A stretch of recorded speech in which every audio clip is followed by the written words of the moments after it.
Really felt like the game on tape went the way we thought yesterday afterwards. Really proud of the coaches and the players getting the job done for us the way they did. I thought their character came out and was really exemplified there in that victory.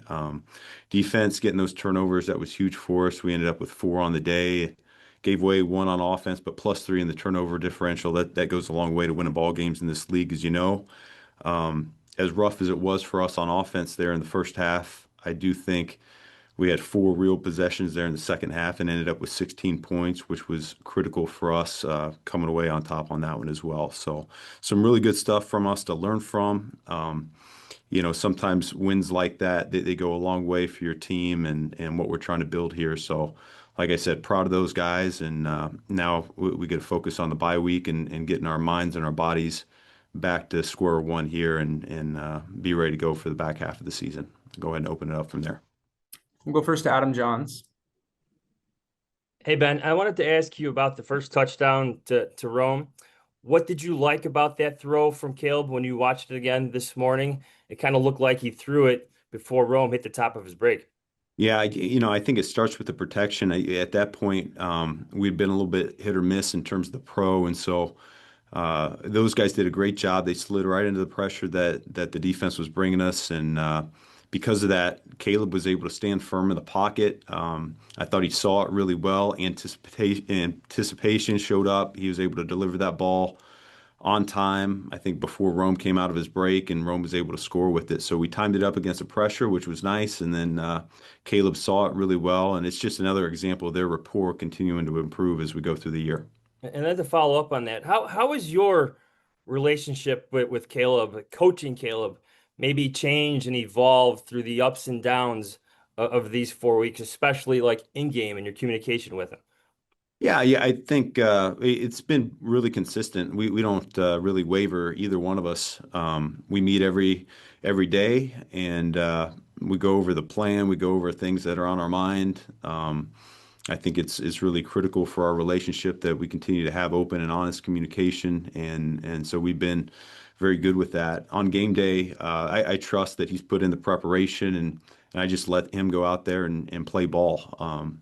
We stress them enough over the course of training camp and over the course of a weekly practice schedule that come game day, this thing should be free and flow free for him. And yeah, I think that's really what he adheres to. And so when the game's on the line like that, a lot of people, their heartbeats start to go a little bit faster. His tends to slow down a little bit, and he really embraces that role. We'll go next to Pat Finley. Go ahead, Pat. Hey, Ben, you were touching on it a little bit, but would you mention that Caleb was kind of built for this? In what ways do you see that? And also for him to do well there at the end, and then for you guys to win the game, as opposed to he does well last year, he'd do well and then it slip away at the end. And is that I lost you a little bit there or at the I'm end there, wrong. Pat, but Yeah.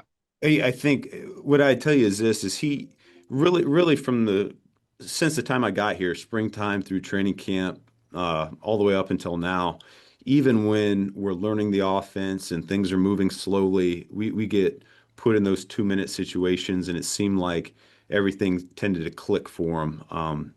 He just has a knack of finding an open guy. He has a knack of extending the play when needed, and so it's almost like that little bit of pressure you put on him, he just thrives in, and he really excels.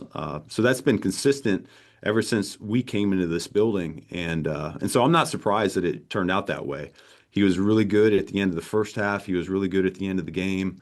I thought both sides of the ball, really all 3 phases, they really did a heck of a job. Before halftime, we got a field goal, and then we prevented them from having a rebuttal drive. And then at the end of the game, getting the touchdown, getting the lead, and then defense forcing them into a long field goal attempt. And obviously, with Josh Blackwell coming through for us there at the end, they all played off of each other, and you really couldn't end either the first half or the end of the game any better than that.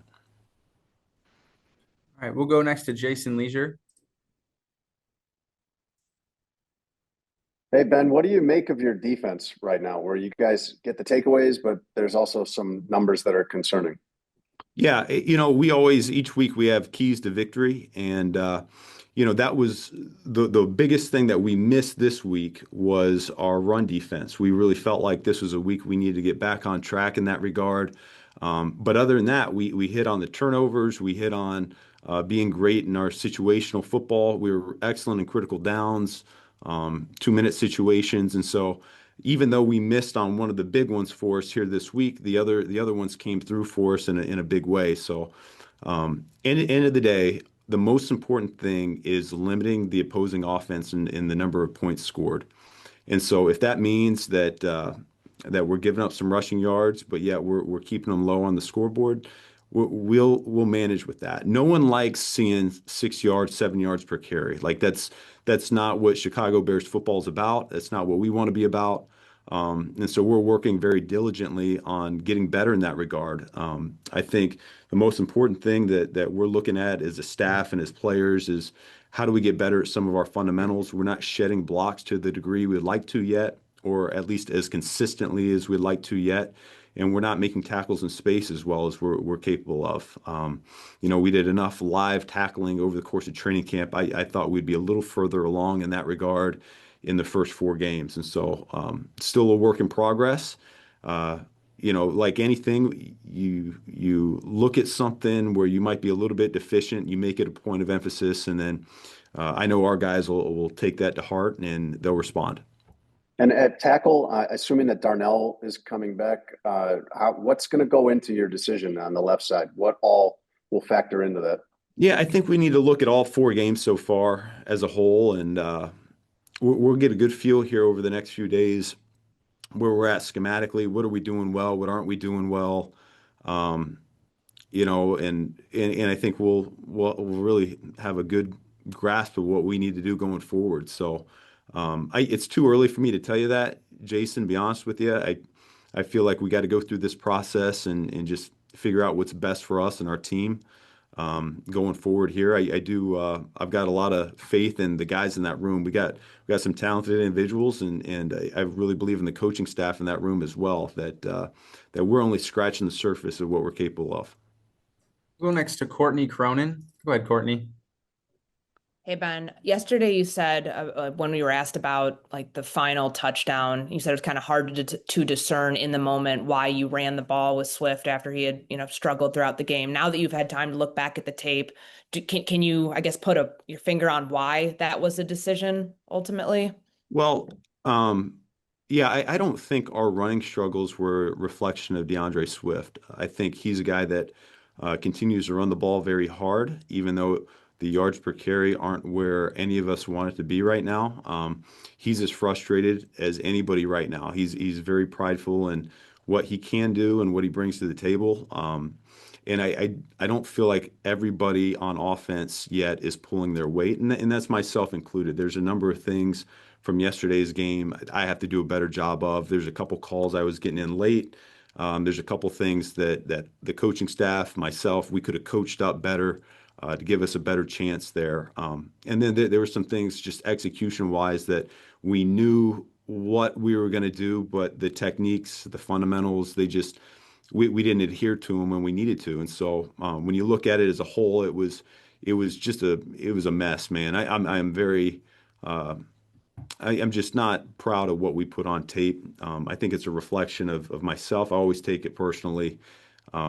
I saw us getting better the first 3 weeks and in a lot of ways on offense, and then this was just a little bit of a step back for us. And so, like I said, the bye week's coming at a good time, and we're really going to be able to take a good look at ourselves and do a little soul searching. It's always good when you play that poorly and yet you're still able to come away with a win. And so I think our guys are going to be able to bounce back from this. And one follow-up, I apologize if you addressed this when you started. Jalen Johnson looked like he posted something on his Instagram, like successful surgery. Do you have any timeline now as far as like what that recovery is going to be like for him? I don't have that. I just saw him in the building late last week, and so I'll follow up with him. But he did seem like he was in good spirits when I got to visit with him for a minute there end of last week, and I'll certainly let you guys know if I get any update any further than that.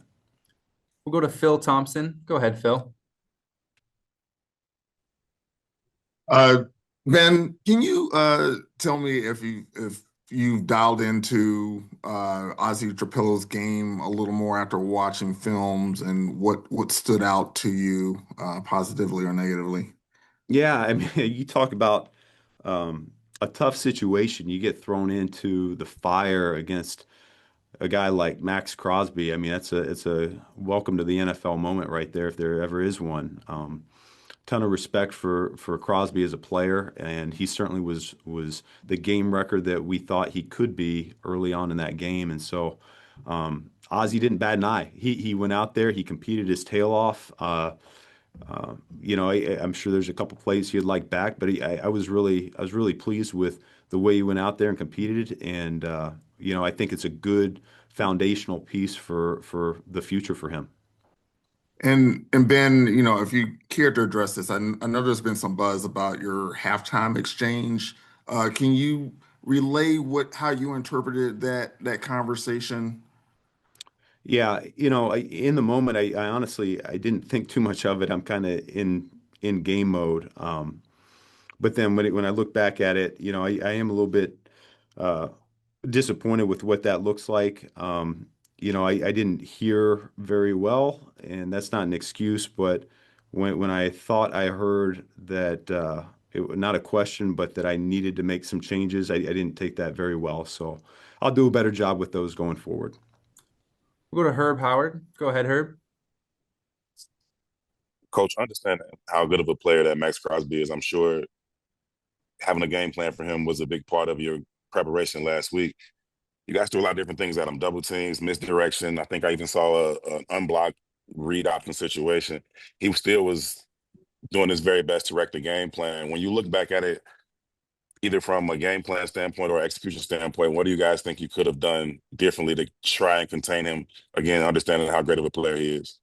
Yeah, I thought we did a better job in the second half. The whole plan was really predicated on accounting for him, and so we simply didn't do a good enough job the first half. And I don't know if it was the play calls or what in the second half were better. I don't know that, but we did a better job then.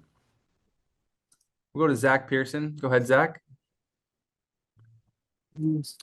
Hey, Ben. I'm curious about Tyreek Stevenson and what you've seen from week 1 and 2 to his last 2 games now, with a couple takeaways and seemingly playing a lot better. Yeah, I thought this was his best game to date. I don't know if there's been a light switch that came on or anything like that. I feel like I see the same approach that I've seen all year long from him over the last few weeks, but certainly I think the confidence level is rising. He knows what he's capable of as a player. I think the coaching staff hasn't kept that a secret. He's very capable as a coverage defender. I think he can be a complete corner in this league. Do man, zone, come up and tackle in the run game when called upon, and it really just seems like he's gaining that confidence every single week right now, and becoming the player he's capable of. Good time for 2 more. We'll go to Adam Johns and then Jason Leisure. Go ahead, Adam. Hey Ben, to follow up on the offensive line questions a bit. Ozzy comes in and Theo shifts from the right side to the left side. How do you think he played at first on the right, and then why do you think he was a little bit better on the left, especially in the second half, as things got going better for your offense? Yeah, I think he is a really good run blocker first and foremost. I think it probably took him just a minute to settle in. Didn't matter which side it was going to be on, right or left. I think he's equally proficient in either one. He's just had such a good spring and summer for us that I've got a lot of confidence there. There's just a few times there in pass protection that we got out of our balance just a little bit, where we got a little top heavy and our head was out in front of our rear end there, and we got to clean that up. But no, I really think he's going to continue to learn. The more reps he gets, the better he's going to get. Him, Ozzy, Braxton, all of them. We're just going to continue to ascend that way. So went out there, competed, didn't bat an eye. Some really good edge rushers there for that particular opponent. We'll go last to Jason Leisure. Go ahead, Jason. Ben, how do you evaluate the job Caleb has done with that internal clock in the pocket of knowing when the ball just needs to come out, big picture, and then specifically Did you see some recognition, at least in the second half yesterday, that it was going to be even shorter than usual with the pressure that the Raiders were getting? Uh, no, I think he naturally, that's one of those things that's very hard to coach. You either have those instincts or you don't. You try to get better at it. You try to simulate that in individual drills or team drills in practice, but there's nothing like the live bullets flying at you, and you feel that pressure. You see that color. You periph it, and he's just got this natural ability to know when to abort and look to save the play. There's probably a couple times I think he can just throw the ball away maybe a little bit sooner and let's live on to the next day. But other than that, I really don't want to mess with that mechanism too much because it is so natural for him, and he's doing a really good job of knowing when to do that.